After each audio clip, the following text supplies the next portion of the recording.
तो देखिए यहाँ लगाएंगे हम सीधा, ये है मेरा, देखो ये है मेरा कॉमन, ये बीच में रहेगा, ठीक ना, ये बीच में रहेगा। और ये क्या लिखा है, एमएच वोल्ट वगैरह सब जो नापना है ये इधर रहेगा।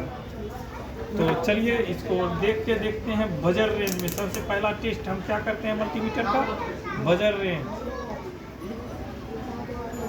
हाँ देखिए बजर रेंज कंटिन्यूटी है एकदम।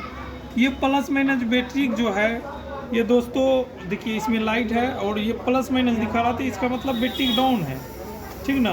तो देखेंगे इस बैटरी कैसे चार्ज किया जाता है, कहीं टाइप सी चार्जर तो नहीं है। तो इसका बैटरी के बारे में हम जानकारी लेके दोस्तों आपको बताते हैं। बट मल्टीमीटर जो है सस्ता में 259 रुपये में ये बहुत अच्छा है। बाय लिंक डिस्क्रिप्शन बॉक्स में है और तो देखिएगा। AK इन्फो टूल से हम खरीदे हुए हैं। बाय।